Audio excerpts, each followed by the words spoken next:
Et salut à tous et bienvenue dans cette nouvelle petite vidéo. Aujourd'hui nous allons au pays de la petite souris. Et non, pas la petite souris de Paris, mais la petite souris allemande. Nous allons à Europa Park et nous allons voir si on peut s'ennuyer ou pas à Europa Park. Allez, c'est parti, générique.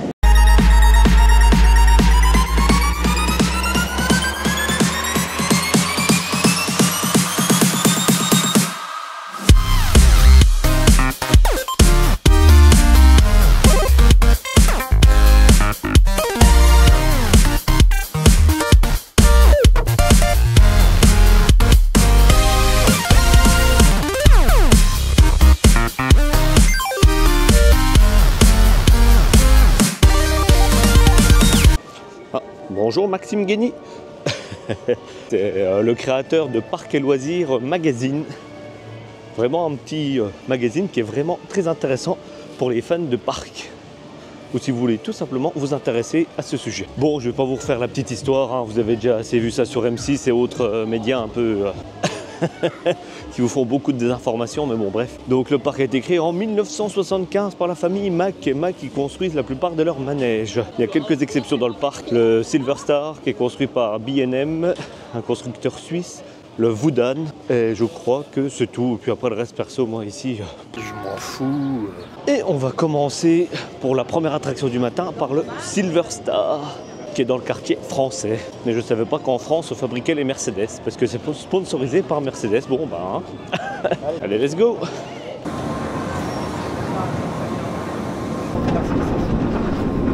Bon allez, petit tour de Silver Star, on va voir s'il arrive à me donner une souris.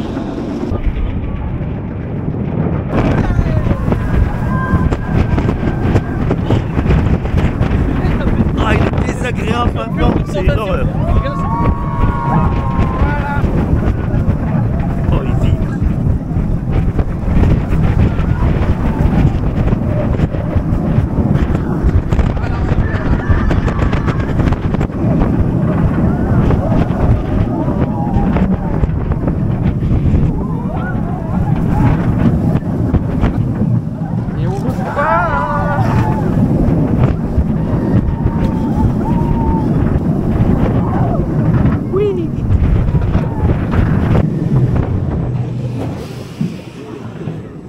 Et voilà, on sort d'un petit tour de Silver Star. Et Silver Star, est-ce que ça va l'aider?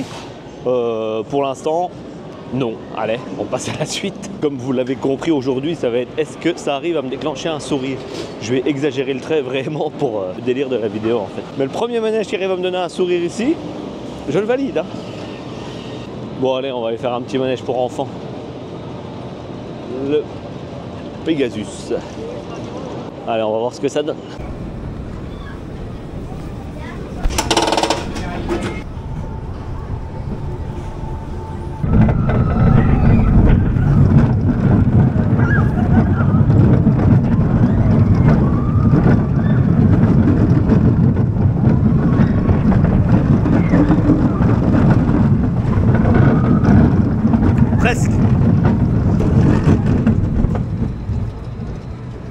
Bon et ben voilà, un petit tour de Pegasus. Bon après pour les enfants c'est validé, je vais pas non plus faire le... Bon après c'est une vidéo à but humoristique, hein. C'est un bon parc Europa Park, c'est juste pour le fun de voir est-ce que ça va réussir à me décrocher un sourire par rapport aux autres machines que j'ai l'habitude de faire. Allez, maintenant on va faire un peu le gogol, on va aller dans Poséidon alors qu'il fait 5 degrés. Bon apparemment il y a des morceaux de rail qu'ils avaient changé, on va voir s'il tape toujours autant, s'il est toujours aussi violent. Oula. Allez, les gens ils bougent là-dedans. Bon bah, adieu le fait d'être sec et adieu mes côtes.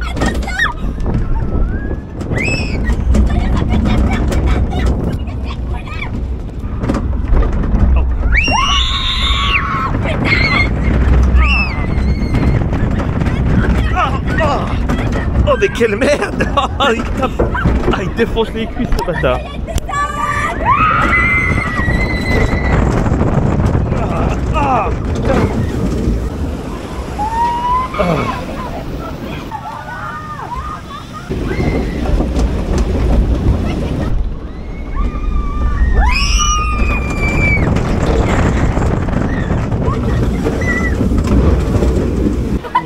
Bah ça c'est fait, hein. Ça va, je suis pas trop trempé encore. La position du fœtus m'a sauvé. Et voilà, on sort d'un petit tour de Poséidon. Est-ce que Poséidon c'est validé? Oui et non. Oui, par rapport à la thématisation, par rapport au parcours, etc. C'est vraiment... Bonjour madame. Par rapport au parcours, ça c'est vraiment sympa. Mais le seul problème, c'est que le parc est un peu victime de son succès. Les attractions sont en usure prématurée. C'est vraiment dommage parce que l'attraction est super bien, mais elle est vraiment désagréable maintenant. Ça tape dans les jambes, dans les côtes, vraiment. Ouais, il faudrait qu'ils fassent quelque chose. Après, par la suite, je pense que s'ils sont toujours dans la même optique que l'Euro 7 qu'ils avaient retraqué, je pense qu'au fur et à mesure, ils vont refaire leur attraction parce qu'ils sont quand même un gage de qualité ici. Et aujourd'hui, c'est la conférence de presse. Et comme je vous ai dit, donnez-moi de la force pour que la prochaine ouverture d'une attraction, je puisse être dedans. Parce qu'on m'a demandé bonjour, vous faites la conférence de presse? C'est que j'ai déjà la tête de l'emploi, donc c'est vraiment sympa. Bon, il manque plus que le talent, quoi. Ça, c'est un autre problème. Ça, on verra avec le temps. Pour l'instant, on va faire tout un peu à l'arrache. Et puis, dans quelques années, peut-être que voilà. Bon, voilà pour manger. Éviter ce machin-là, le food loop. Les repas, ils tombent sur des espèces de rails, mais il n'y a rien d'exceptionnel. Et regardez, il est 11 h du matin. Et il y a déjà une file d'attente alors qu'il n'y a pas beaucoup de monde dans le parc. Et les gens, ils mangent jusqu'à 15-16 h juste pour voir ça. Et franchement, profitez plutôt du parc que de vous faire chier pour manger là-dedans. En plus, les tables, c'est en rond, donc si vous êtes beaucoup, c'est pas super convivial. Vous pouvez pas tous vous parler. Bon, après, le concept est sympa. Mais après, si jamais il n'y a personne, allez-y. Mais si jamais c'est blindé, vraiment perdez pas votre temps, allez plutôt faire des attractions, des spectacles que de perdre 3 heures pour manger, quoi. Parce que la nourriture, elle a vraiment rien d'exceptionnel, c'est à peu près la même nourriture qu'il y a partout dans le parc. Il y a une cuisine pour tout Europa Park en fait et distribue les repas avec chacun des spécialités et tout, mais dans le food loop, on retrouve un peu de la nourriture qu'on peut retrouver ailleurs dans le parc. Bon allez, sur ce, on va aller faire Piraten in Batavia. Allez, c'est parti. Bon voilà, comme vous le savez sûrement, l'attraction là a pris feu, malheureusement. Et ils l'ont refaite complètement et c'est vraiment super joli comment ils ont fait ça.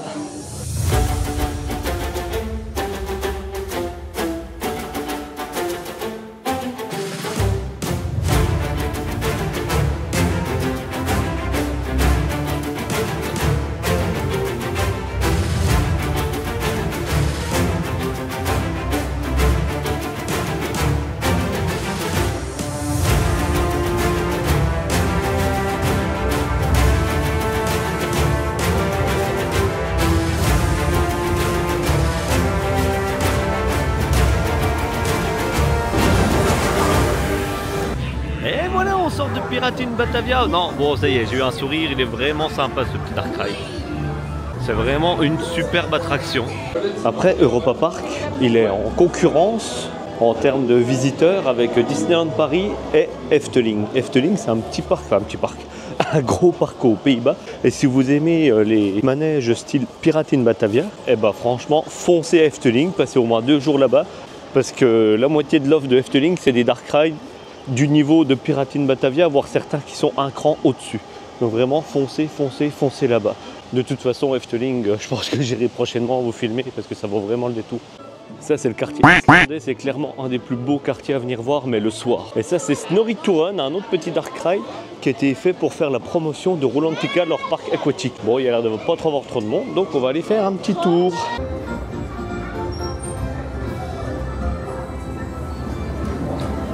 Et voilà, Snorri, le personnage qui a été écrit pour Rolantica.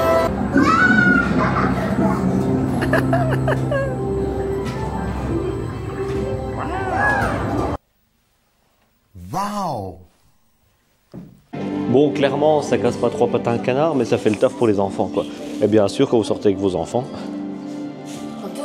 le merchandising, moitié Snorri, moitié Puma. Oui, bon, pourquoi pas.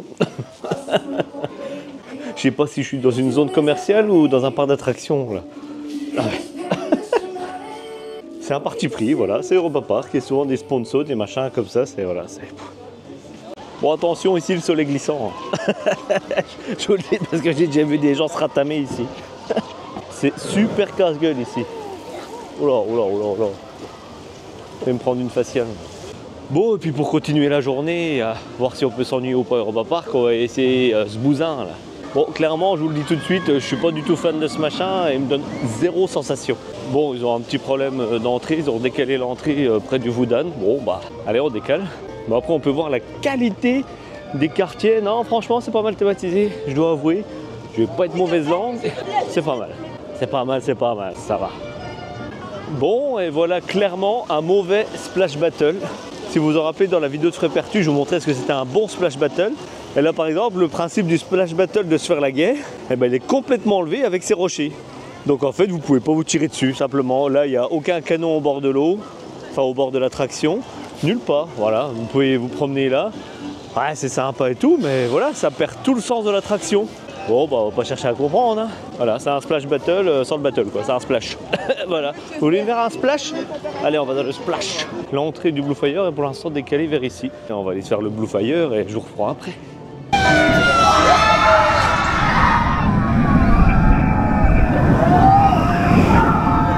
bon.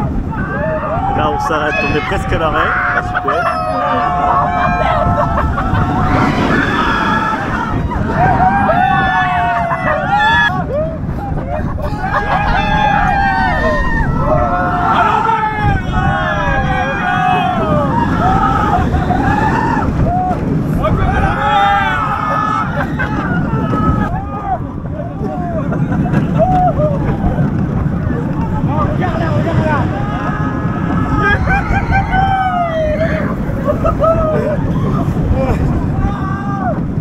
C'est nul! Et voilà, on sort de Blue Fire. Bon, c'est vraiment pas fou. Non, après, je déconne. J'exagère vraiment le trait. Quand on est habitué à faire des montagnes russes, etc., le Blue Fire. Vous voyez pas le bruit que vous faites là, c'est de flûte? Wudang, le Blue Fire, c'est pas le machin le plus sensationnel qui soit, quoi. Il est sympa, ça reste marrant, l'accélération, on la sent un tout petit peu.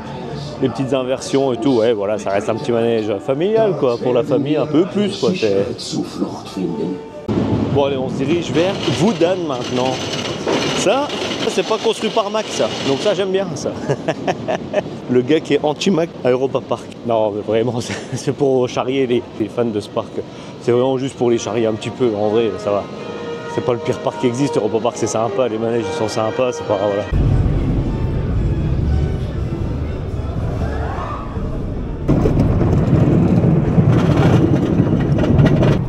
Est-ce que Wudang va réussir à donner le sourire? Ah, bonne question.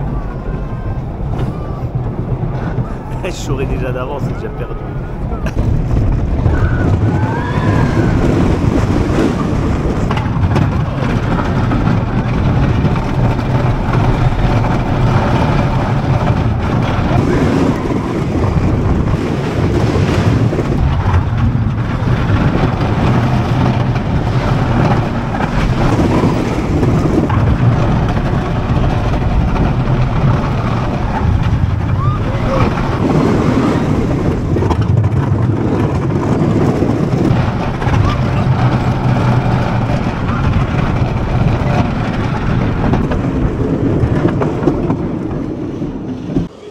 Et voilà, après quelques tours bien sympathiques de Wudang, nous allons aller manger. Et on va trouver un truc un petit peu original. Je vais chercher et je vais bien trouver. Parce qu'à Europa Park, il y a énormément de points de restauration. Le mieux, c'est de venir pour le découvrir. Est-ce qu'il y a des gens comme moi qui s'attendent à voir Ace Ventura sortir de son cul, là? Oh non, une banane. Bon, allez, hop, on va aller au... Bomboy. Si vous savez comment ça se prononce, hein, faites-moi signe. Bomboy. Bon, le monde, bon allez, c'est pas grave. Apparemment c'est un truc un peu asiatique, donc on va aller tester ça. Alors, et voilà, je vous retrouve au petit Bomboy là. Le principe, vous mangez dans l'attraction. Pirates in Batavia est en bas là, vous voyez les bateaux qui passent. Le cadre est vraiment sympa. J'ai des petites nems et un petit bol de nouilles. Et j'en ai pour 21 €. Bon, bah maintenant, on va goûter ça. Et je vous dirai si ça valait le coup ou pas. Allez, à tout à l'heure. Bon, et ben voilà, on est sorti d'un bon petit repas copieux, là. Bon, c'était un petit peu cher, mais franchement, la qualité était au rendez-vous. Et, oh, bah tiens, en parlant de repas, ce que je vous parlais tout à l'heure, il est bien 14 h. Et regardez, depuis 11 h du matin, la queue, Elle ne désemplit pas, voilà. Juste pour voir votre nourriture descendre sur un rail. Regardez, moi j'ai eu le temps de manger, de faire des attractions, il y en a qui sont encore là.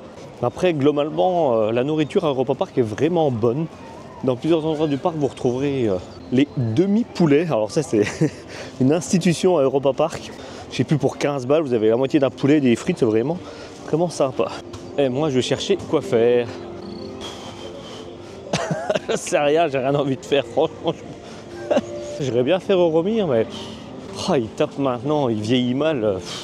Ah, si, je sais. On va aller prendre un café et on va se rapprocher du Cancan Coaster. J'ai changé d'avis comme de chemise là, vu qu'il y a 5 minutes d'attente, je vais quand même aller me faire mal dans Euromir. Et ça, c'est la station originale Mir. C'est un truc de fou, c'est que apparemment c'est la vraie station. Ah ouais, et on peut visiter à l'intérieur, voir comment c'est fait et tout, je sais plus. Je vais regarder.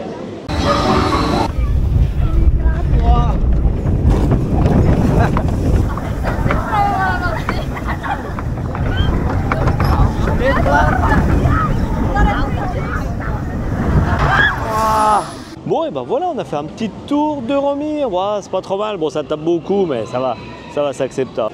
Bon, après, Europa Park, c'est vraiment grand comme parc. Hein. Pareil, il y a plein de petites montagnes russes à droite à gauche. Voilà, là, il y a le poulailler, comme il y en a plein qui disent, là, le Matterhornblitz. Désolé, je parle un peu avec le nez. Aujourd'hui, je suis malade.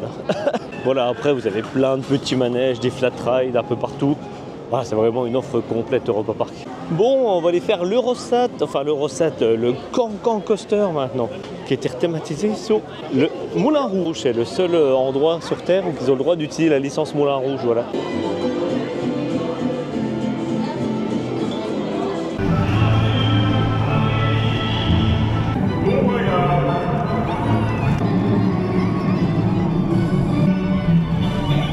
Et voilà, on sort d'un bon petit tour de Cancan Coaster. Et c'était vraiment sympa.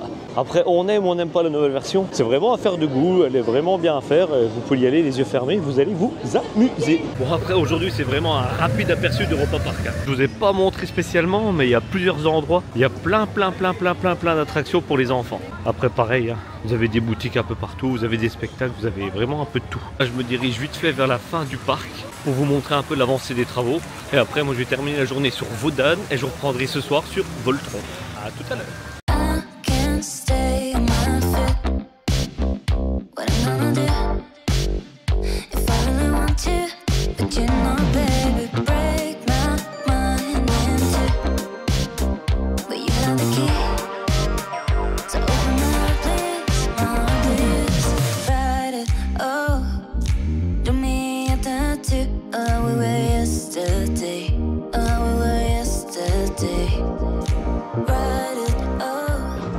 Pareil, si vous voulez vous rendre plus vite d'un côté à l'autre du parc, il y a le EP Express. C'est le monorail qui part de l'entrée et qui arrive jusqu'au fond du parc, dans la zone espagnole. Il y a El Mocarete. Non, pas ici, El Mocarete. Bon, et puis ça, c'est le Atlantica Splash. Moi, je l'appelle pas Super Splash parce que le but de ces attractions, c'est que ça mouille. Et ici, voilà. Parce que si vous regardez bien, ça mouille devant, ça mouille derrière, ça mouille sur les côtés, mais ça mouille pas dans le bateau. Ça enlève le principe, mais bon. Alors oui, alors par contre, niveau décor, ce bateau, impressionnant, c'est vraiment bluffant. Et quand vous rentrez, vous passez dedans et tout, il y a 2-3 petits décors, c'est vraiment génial à voir ça par contre. Bon allez, sur ce, je vous reprends tout à l'heure dans la zone de Voltron, parce que là, il pleut et la caméra là n'est pas étanche. Pas comme les Vosgiens, si vous vous rappelez. Allez, à tout à l'heure. Et après une petite quinzaine de tours de Wodan de suite, nous allons aller tester Voltron. Pétard mouillé ou banger européen? Allez, on va le tester et je vous dis ça tout de suite après. Et ça y est, nous y sommes enfin dans la nouvelle zone de Voltron Nevara. Et bon, on n'a plus qu'à attendre l'ouverture. On est dans la file, on sent que l'excitation est palpable un peu partout. Tout le monde filme, tout le monde sourit, tout le monde est prêt à s'amuser et à tester la bête.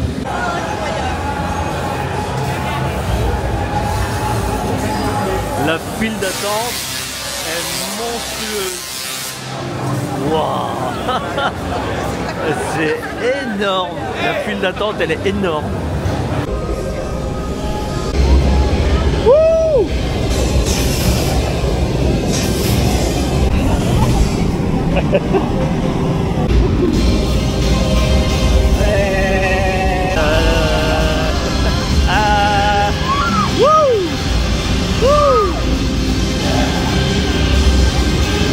Allez.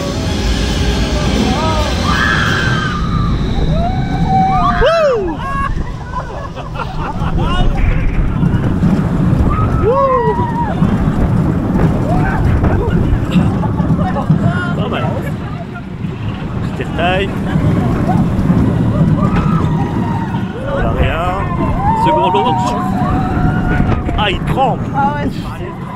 Ah, le hanging, ouais. Je reste tellement flotte. Ah, airtime ejector. Ouais.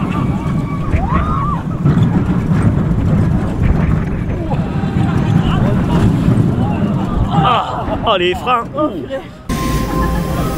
Là, écran au-dessus, plateforme tournante.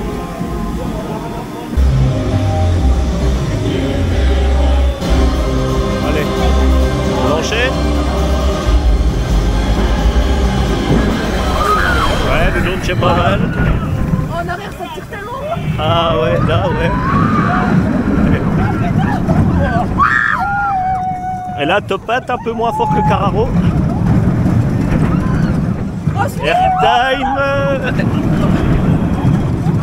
Oh, ah là, vers l'avant, ouais. Wouh. Ah, un peu mieux qu'à l'arrière à l'avant là, ouais. Airtime, je sais pas comment.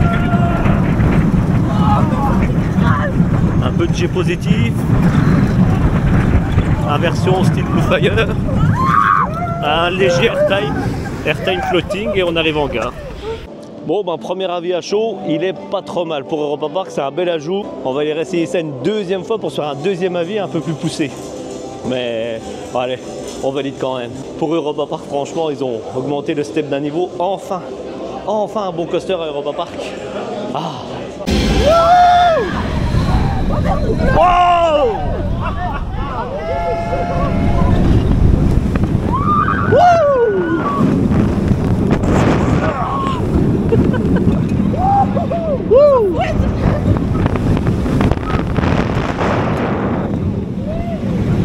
Allez là.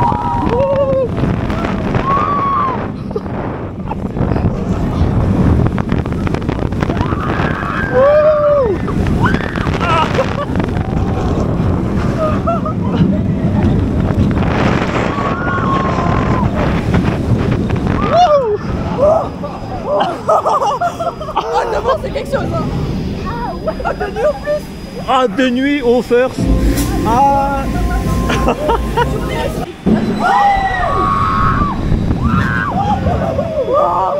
Allez.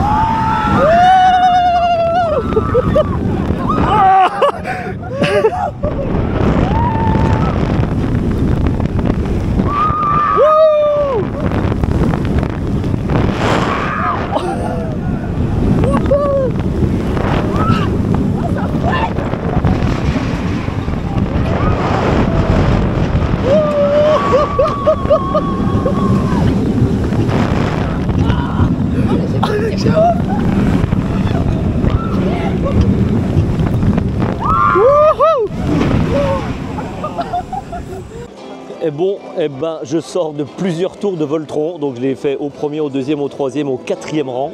Je suis pas fan de Mack, je suis pas fan d'Europa Park, mais là ok, bon, ils ont mis tout le monde d'accord, ok. Ils ont fait vraiment une belle machine, je dois l'avouer, ça m'écorche le fiac de le dire, mais ouais, ils ont fait vraiment une belle machine. En début de journée, il était froid, il était pas si intéressant que ça, j'étais vraiment déçu. Et là, en fin de journée, là, de nuit en plus, mais il est magique, franchement. J'ai l'impression d'être sorti d'Europa Park et d'avoir été dans un autre parc. Pour ceux qui font que Europa Park, eh ben vous allez être surpris. Hein. Ah, ça va vous faire bizarre d'avoir des sensations. Hein. Après, c'est pas le launch le plus péchu, c'est pas les airtime les plus forts, mais la combinaison de tout le parcours est vraiment intéressante. Franchement, voilà. Et sur ce, je vais faire la petite conclusion de la vidéo rapidement. Donc en fait, j'ai un peu extrapolé toute ma journée de faire exprès que Europa Park c'est nul et tout. C'est pour vous démontrer que les médias et tout ce qui s'ensuit de dire c'est le meilleur parc, la meilleure montagne russe, etc. c'est pas tout le temps vrai. Il faut vous faire votre avis, il faut aller dans les parcs, vous-même, mettre vos fesses dans les machines. Et si jamais vous avez fait que Europa Park, acceptez qu'il y ait des gens qui disent ben moi à Europa Park je m'ennuie. Donc la question, est-ce qu'on peut s'ennuyer à Europa Park? Clairement non. Pour 80% du public, non, personne s'ennuie à Europa Park, les manèges sont bons et tout, mais il y a une catégorie de personnes qui n'aiment pas Europa Park, qui n'aiment pas Mack. Aujourd'hui, moi qui ai l'habitude de faire des montagnes russes un peu plus puissantes un peu partout, je me suis clairement ennuyé, entre guillemets, il était 15 h, je savais pas trop quoi faire. Mais maintenant, pour les coaster fans. Je pense que Mack, ils ont entendu un peu les critiques et avec Voltron, il y a moyen de le chain ride et se faire bien plaisir. Et sur ce, je vous dis à une prochaine dans un parc et moi je me casse aux Bahamas. Allez, salut!